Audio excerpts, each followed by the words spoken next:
우리는 이번 한 주간 동안 예수님이 하신 일에 기대어 굳게 서 있으라는 말씀을 우리가 듣고 있습니다. 우리 본문 말씀에 보면 우리 주님께서 그리스도인 된 저와 여러분에게 자유를 주셨다고 말씀하고 있습니다. 자유를 주신 목적을 분명하게 합니다. 자유롭게 하려고 자유를 주셨다고 하는 것입니다. 자유를 누리는 삶을 살아가도록 하기 위해서 자유를 바로 주셨다고 하는 것이죠. 그러니까 우리에게 자유인이 되게 하신 것은 저와 여러분에게 자유를 주셨으니 이제부터 자유를 주신 하나님에게 바로 갚는 삶을 살아가라, 은혜를 갚는 삶을 살아가라고 우리에게 자유를 주신 것이 아니라는 것입니다. 어떤 분들은 신앙생활을 할 때에 하나님이 우리를 구원하셨으니 그 구원을 베푸신 하나님의 그 은혜를 바로 갚는 신앙생활을 하시는 분들이 계십니다. 우리 부모님들이 그런 이야기를 많이 했지요. 유교의 영향을 받고 사는 저와 여러분들은 그것이 당연하다고 생각합니다. 그러니까 우리가 부모에게 효도하는 이유가 뭐냐면 부모가 베푸신 그 은혜를 우리가 조금이라도 갚기 위해서 부모에게 효도를 합니다. 그것이 유교가 가르치는 것입니다. 그러니까 우리가 무슨 일을 할 때에는 받은 만큼 하는 것이죠. 그래서 유교의 영향을 받고 사는 저와 여러분은 상대방이 욕을 하면 나도 욕을 하는 겁니다. 상대방이 내게 선을 베풀면 나도 선을 베푸는 것입니다. 그대로 되갚는 것이지요. 그대로 되갚는 것이죠. 이것이 그 유교 영향을 받고 살아가는 우리 한국인의 정서 또 한국인의 문화다, 이렇게 말씀을 드릴 수 있습니다. 신앙생활도 그렇게 하려고 하시는 분들이 계십니다. 예수께서 십자가에 그 피를 흘리시고 그 채찍을 맞으시고 그 고통을 당하셔서 나를 구원하셨는데, 이렇게 받은 구원인데 구원받은 은혜를 받았으니 하나님께 우리가 그 받은 은혜의 10,000분의 1이라도 갚는 신앙생활을 해야 되지 않겠는가, 이렇게 신앙생활을 합니다. 그것은 여러분 공자의 가르침입니다. 예수의 가르침은 아닙니다. 예수의 가르침은 뭡니까? 내가 피 흘려서 너희들에게 자유를 주신 것은, 구원을 주신 것은 그 구원을 되갚는 삶을 살아가라고 한 것이 아니라 그 구원을 누리라고, 그 자유를 누리라고 바로 구원을 주셨고 자유를 주셨다, 이렇게 예수는 말씀하십니다. 그래서 여러분, 예수 믿은 부모들은요, 자녀들한테 말해야 돼요.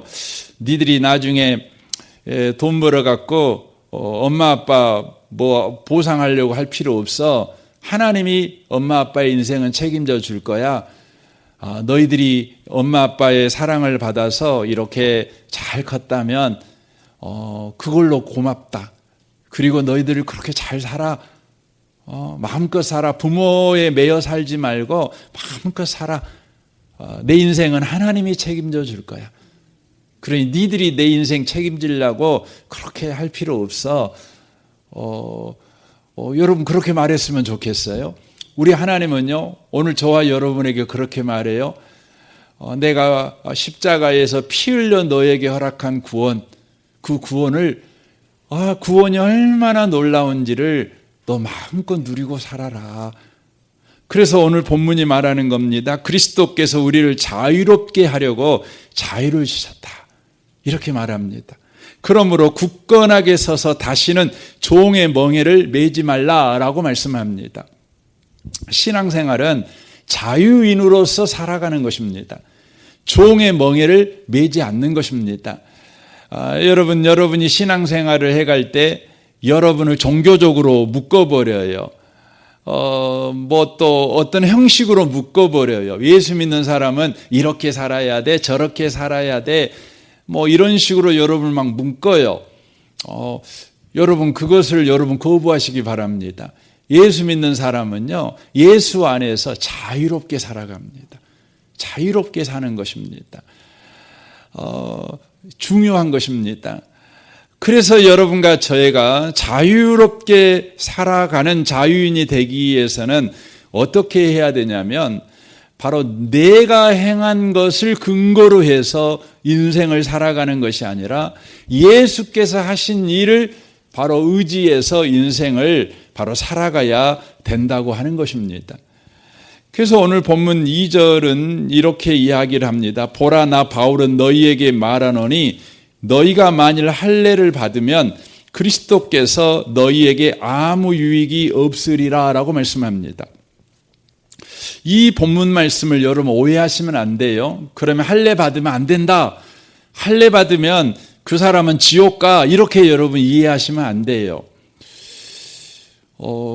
이 할례는 신약적인 의미에서는 세례입니다. 세례. 여러분, 세례는 여러분 받아야 합니다. 그렇다고 해서 안 받으면 지옥 갑니까? 그렇지는 않습니다. 그럼 받으면 천국 갑니까? 그것도 아닙니다. 여러분과 제가 세례를 받았는데 안 받아도 천국 가는 데는 문제는 없습니다. 그러나 저와 여러분은 기꺼이 세례를 받습니다. 기쁨으로 세례를 받습니다. 왜냐하면 세례 받으면 천국 간다고 믿기 때문에 세례를 받는 것이 아니라 나는 천국 백성입니다. 이것을 예수 안 믿는 사람들한테, 또 내 주변의 사람들한테 나는 천국 백성입니다, 이것을요 확인시켜 주기 위해서예요. 결혼식하고 똑같지요. 둘이 사랑하면 그냥 살면 되지요. 하지만 우리는 결혼식을 합니다. 왜 결혼식을 합니까? 결혼식이라고 하는 것은 그런 것이죠. 수많은 일가 친지들을 불러다 놓고 이제부터 우리는 부부입니다. 저는 이 사람의 남편이고요. 또 저는 이 사람의 아내입니다. 저는 딴 남자의 아내가 되지 않을 것입니다. 오직 이 남자의 아내만 될 것입니다. 저는 딴 여자의 남편이 되지 않을 것입니다. 오직 이 여자의 남편만 될 것입니다. 저는 그것이 너무 기쁩니다. 너무 감사하고요.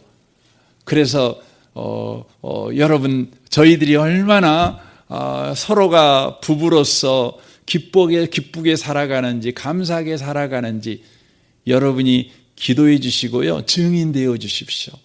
저희들을 만날 때마다 서로가 부부라는 것을 늘 확인시켜 주십시오. 이런 의미지요. 그러니까 세례라는 것도 마찬가지입니다. 여러분과 저는 이미 천국 백성인 까닭에 세상 사람들한테 저희들은 천국 백성입니다. 그러니 예수 안 믿는 여러분도 제가 혹시 예수 안 믿는 사람처럼 살아가거든, 예수 믿는 사람이 왜 그렇게 살아? 말해주세요. 그런 겁니다. 그래서 여러분 세례 받을 때는요, 그 예수 믿는 사람들이 이렇게 모여갖고 증인되는 것도 중요한데, 예수 안 믿는 여러분 일가 친척 친치들, 또 술 친구들, 평상시에 예수 안 믿지만 놀러 다니는, 함께 어울리는 그런 친구 다 불러오세요. 불러가 와갖고 여러분이 세례 받는 걸 보여주세요. 그래갖고 말하는 거죠. 야, 너 왜 세례 받냐? 근데 왜 세례 받는 일에 나 부르냐? 나는 천국 백성인데 니들한테 초대해갖고 내가 천국 백성이라는 것을 니들이 기억하도록 내가 이렇게 교회에서 애식을 하는데 거기에 니들이 왔으면 좋겠어. 결혼식하고 똑같아. 너 결혼식 때 꼭 오잖아. 아무리 바빠도 오잖아. 근데 나 오늘 결혼식 한다. 그러니까 와라. 이렇게 초청장 띄어갖고요, 이렇게 보내시면 참 좋겠다, 이런 생각이 들어요. 또 여러분이 나중에 이제 교회에서 집사님이 되고 권사님이 되고 장로님이 되잖아요. 그건 정말 귀한 것입니다. 그때 여러분이요, 그 믿는 분들한테도 이렇게 초청장 띄우지만 안 믿는 분들한테도 초청장 띄우세요. 그래갖고 여러분이 애식입니다. 뭐 장로 안 된다고 해서 천국 안 갑니까? 그렇지 않습니다. 천국 가지요. 예수 믿으면 가지요. 하지만 여러분 초청장을 띄워서 이제 나는 장로가 됐다. 예수 믿어가지고 나는 이제 장로의 수준의 믿음의 삶을 이제 살아가게 될 거야. 예수 믿는 사람의 그 높은 수준의 그 풍성한 구원을 누리며 사는 사람이 이제 될 거야. 네가 옆에서 말해줘. 너는 예수 안 믿으니까 너 네 눈엔 더 잘 볼 거 아니야. 내가 예수 믿는 사람답게 안 살면 말해줘. 너 구원받았다며. 너는 그 수준 높은 그 장로로서 그 풍성한 구원을 누린다며. 나 불러다 놓고 그렇게 장로 임직했잖아. 근데 너 그렇게 사니? 그렇게 말해줘. 이렇게 하세요. 그래서 여러분, 이제 저희 교회도 이제 4월 첫째 주에 우리 선출하고 11월 달에 이제 임직식을 하려고 계획하고 있는데, 그때 막 불러오세요. 이렇게. 안 믿는 친구들. 그런 거 하세요. 왜냐하면 예수를 믿는다는 것은요, 여러분 장로가 됐다. 그러면 이제부터 아무것도 못해. 오므락달싹 못해. 이렇게 아니에요. 여러분 예수 믿으면 장로가 됐던 건 죄 안 짓는 것에는 제한 받지만 이제 선을 행하는 데는 제한 없는 사람이 된 거예요. 굉장한 겁니다. 제한 없는 수준, 제한 없는 명예로운 삶을 살아가는 거죠. 품위 있는 삶을 살아가는 거죠. 이게 바로 뭡니까? 주님께서 우리에게 구원을 주신 목적이에요. 자유를 주신 목적이라고 하는 것이죠. 그런데 여기 본문에 보면 할례를 받으면 그리스도께서 너희에게 아무 유익이 없다. 이 말은 무슨 말이냐면 갈라디아 성도들은요, 예루살렘에서 내려온 가만히 내려온 유대인들에 의하여서 어떤 말을 들었냐면, 니들이 예수도 믿어야 되지만 활용점점으로 할례를 받아야, 최종적으로 할례를 받아야 너희들이 구원받아. 그렇게 가르친 겁니다. 그러니까 예수만 믿으면 되잖아요. 그런데 할례를 받아야만 구원이 바로 확정돼. 이렇게 된 것입니다. 아무리 계약서를 써도요, 인감도장 안 찍으면 그 계약서 무효잖아요. 그러니까 뭐라고 가르쳤냐면, 니들이 예수를 믿은 건 계약서 쓰는 거가 똑같겠지만 효력을 발생하려면 인감도장 찍듯이 네가 할례 받아야 돼. 이렇게 가르친 거죠. 그러니까 갈라디아 성도들이 그 말에 혹해갖고 할례를 받아야만 구원의 효력이 발생해. 진짜 구원받은 사람이 돼. 라는 바로 믿음을 갖게 됐어요. 그래서 너나 없이 구원받으려면 할례 받아야 돼. 최종 확인은 인감도장은 할례야. 이렇게 된 거죠. 그러니까 바울이 화들짝 놀래가지고 뭐라 그래요? 아니다. 예수만 믿으면 구원받아. 할례는 니들이 받을 수도 있고 안 받을 수도 있어. 그런데 니들이 할례를 받아야만 구원의 효력이 나타난다고 말한다면 그것은 예수님의 십자가의 죽음을 무익하게 만드는 거야. 예수 믿는 것이 아무 유익이 없게 만들어버리는 사건이야 라고 말하고 있는 것입니다. 이 아침에 오신 복 있는 성도 여러분, 예수만 믿으면 됩니다. 예수님이면 충분합니다. 그렇습니다. 그것이 어떻게 증명이 됩니까? 여러분 예수님이 십자가에서 죽으셨어요. 여러분 죽었는데요, 예수님이면 충분해. 이걸 우리 하나님께서 보장하셨어요. 어떻게 보장하셨죠? 예수를 3일 만에 부활시키셨어요. 그래서 모든 사람들한테 예수님은 충분한 구원의 방법이야. 예수 외에는 다른 방법이 없어. 라고 하나님이, 구원자이신 하나님이 친히 증명하신 거예요. 이것을 그 시대만이 아니라 모든 시대, 모든 장소에서 우리 하나님이 증명해 버리셨어요. 어떻게 증명하셨죠? 바로 부활하신 예수의 영을 바로 우리 가운데 부으신 거예요. 성령을 부으신 거예요. 그래서요, 예수님만으로 구원이 충분해. 이것을 하나님이 친히 예수를 부활시키시고 그리고 부활의 영 성령을 우리에게 부으셔서 보증하시게 된 것이에요. 보증하시게 된 것이에요. 그래서 요한 1서에 그렇게 나오지요. 여러분 물과 피와 영으로 성령으로 보증하셨다. 이렇게 말씀하시는 거죠. 그러니까 예수만 믿으면 우리는 세상에서 승리해요. 예수만 믿으면 우리는 구원받아요.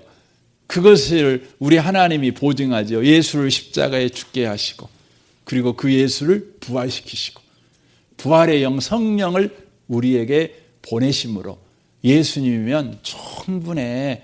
그렇게 된 것이죠. 그렇게 된 것이죠. 여러분과 제가요, 교회에 다니다 보면 이제 교회에 다니시는 많은 분들이 이런 목적을 가지고 교회를 다니시, 복 받으려고 교회에 다니잖아요. 그렇잖아요. 그래서 교회에 오면 어떤 것에 대해서 되게 듣고 싶냐면 복 받는 방법에 대해서 듣고 싶어요. 그렇죠. 가정이 잘 되게 하는 법에 대해서 듣고 싶어요. 부부관계가 행복한 방법을 듣고 싶고 자녀 교육을 잘 시키는 방법을 듣고 싶어요.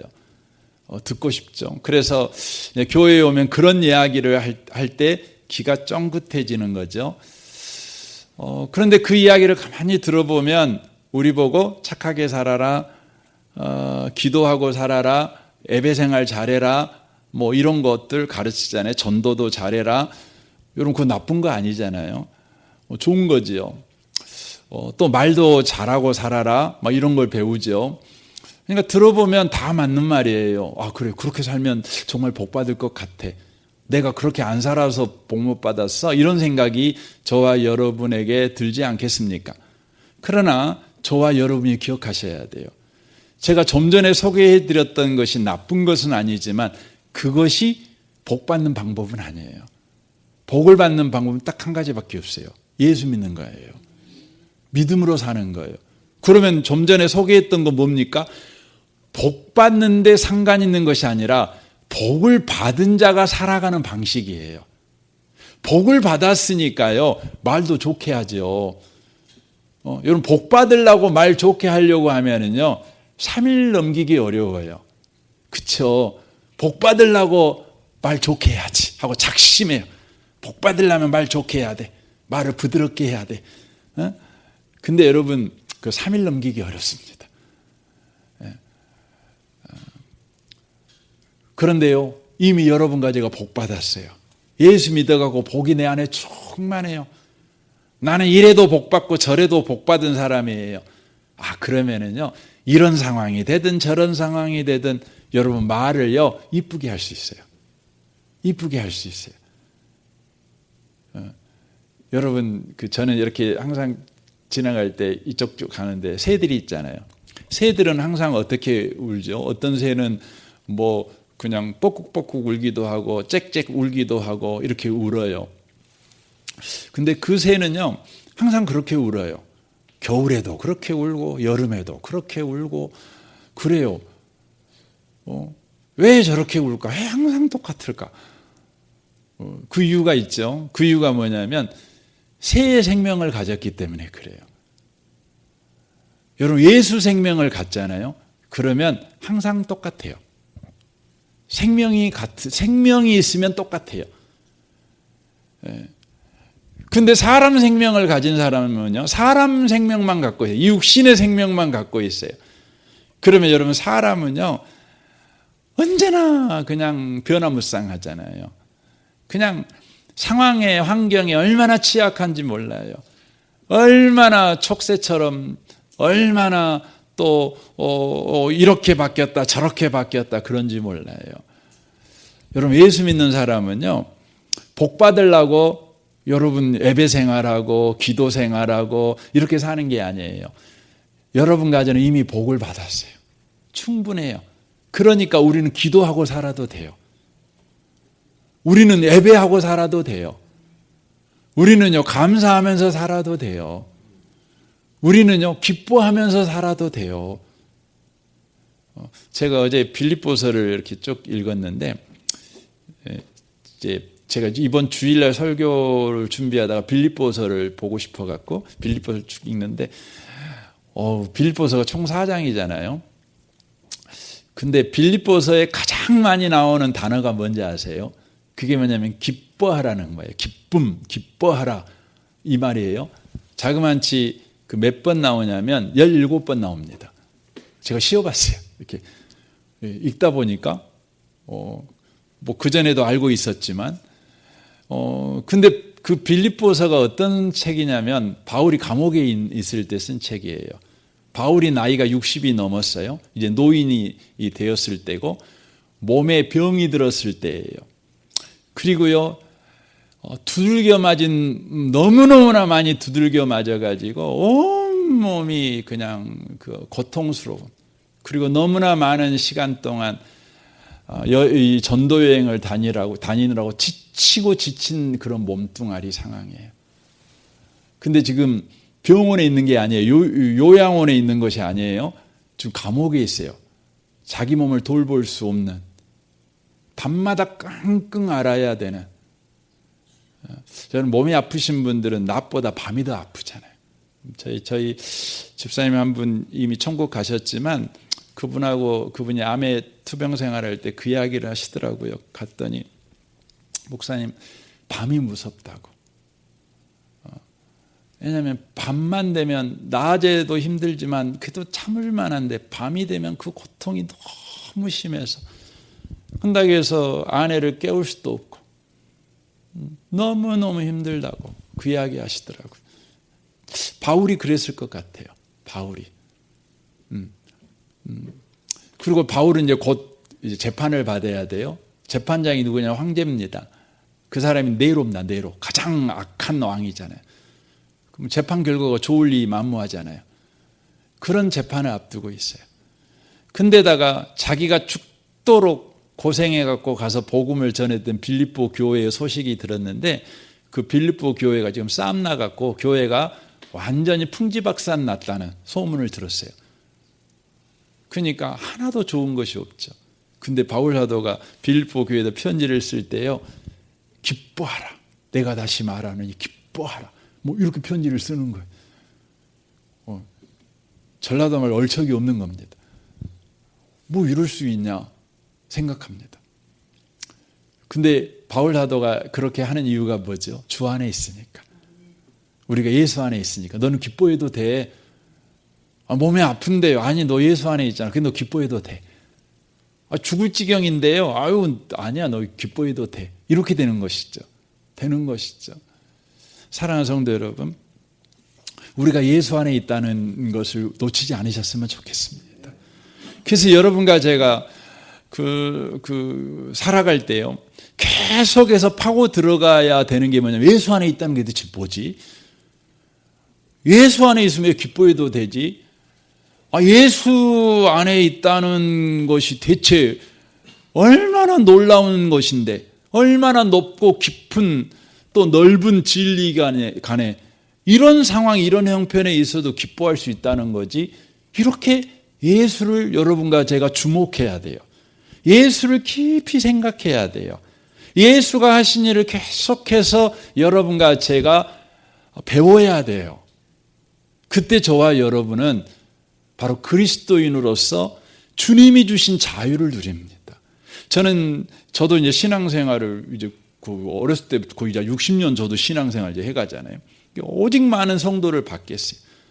하지만 전 어렸을 때부터 신앙생활 해가면서 예수 믿으면서 진짜 예수 믿는 게 좋구나 이런 생각을 성도님 보면서 별로 못 해봤어요. 예수 믿으면 너무 힘들어. 놀러도 못 가지. 뭐 할 것도 없지. 맨 힘들어요. 예수 믿으면. 근데 그런 것만 봤어요. 근데 여러분, 그건 아니에요. 예수 믿으면 진짜 좋아요. 예수 믿으면 진짜 풍성해요. 예수 믿으면 진짜 감사해요. 진짜 기뻐요. 예수 믿으면 자유하죠. 여러분과 제가 예수에게 주목하지 않고 내가 뭔가를 해서 복을 얻고 내가 뭔가를 해서 신앙생활을 좀 더 활기차게 하기 위해서 바로 그런 방향을 맞춘 신앙생활을 해가기 때문이라는 겁니다. 저는 이곳에 있는 복 있는 성도 여러분 예수 믿으면 됐습니다. 예수가 믿어지면 여러분은 이미 된 사람입니다. 그러면 여러분과 제가 해야 될 일은 뭐예요? 예수를 더 보세요. 예수를 더 많이 배워가세요. 그때 여러분과 저는 자유를 주신 그 자유를 마음껏 누리시는 그런 복 있는 인생을 살아가게 될 줄로 믿습니다. 이 복이 저와 여러분과 함께 하시기를 주님의 이름으로 축원합니다. 아멘. 우리 같이 기도하겠습니다. 오늘 말씀을 우리 생각하면서 이 아침에 좀 기도했으면 좋겠습니다. 무엇보다 내일이 주일입니다. 주일 예배를 위해서 여러분 기도하시되 주일 예배가 율법이 아니라 자유를 누리는 시간이 되게 하옵소서. 자유인으로서 그 풍성함을 누리는 예배가 되게 하시옵소서. 이 나라와 이 민족을 위해서 기도해 주십시오. 우리 성도들을 위해서 여러분 기도해 주시고 또 내일 주일 오후에 있을 또 순모임을 위해서 또 주일 오후 예배를 위해서도 여러분 기도해 주십시오. 오늘이 3월 1일입니다. 3.1절이죠. 주께서 이 나라에 해방을 허락한 나라 아니겠습니까? 주님, 이 나라가 진정한 해방의 기쁨을 누리는 이 나라가 되게 하시옵소서. 지금 나라가 3분 4분 나눠져 있습니다. 주님, 이 나라를 불쌍히 여겨주시고 예수 안에서 자유하는 이 민족 되게 하여 주옵소서. 여러분 기도해 주십시오. 감상금하신 분이 계셔서 제가 먼저 기도하고 우리 함께 기도했으면 좋겠습니다. 주님, 하나님 아버지께 감사와 찬양 올려드립니다. 목이 잠겨 찬양을 할 수 없어도 성령 하나님께 맡기고 자유인으로서 예배드리며 기도하고 생명의 말씀으로 3월 올싹을 우리 주님께 올려드립니다. 담임 목사님 강건하게 또 성령 충만함으로 빛 되신 주님과 항상 동행하게 하옵소서. 살아계신 예수님의 이름으로 기도합니다. 주님이 드리는 예물을 기뻐 받아주시고 저의 신앙 고백을 주님이 축복하셔서 구하는 것보다 넘치게 3월에 응답하여 주옵소서. 그래서 주님 믿는 그 기쁨, 주님 믿는 그 넉넉함을 누리는 봄날이 되게 하여 주옵소서. 우리 같이 이 시간 통성으로 또 기도하시면 좋겠습니다. 기도하겠습니다. 오 하나님 아버지 감사합니다. 주님, 우리로 예수 믿는 은혜를 허락하셔서 감사합니다. 우리는 예수 믿으면 충분한 사람들입니다. 우리 하나님께서 예수를 부활시키심으로 우리에게 성령을 부어주심으로 보증하셨습니다.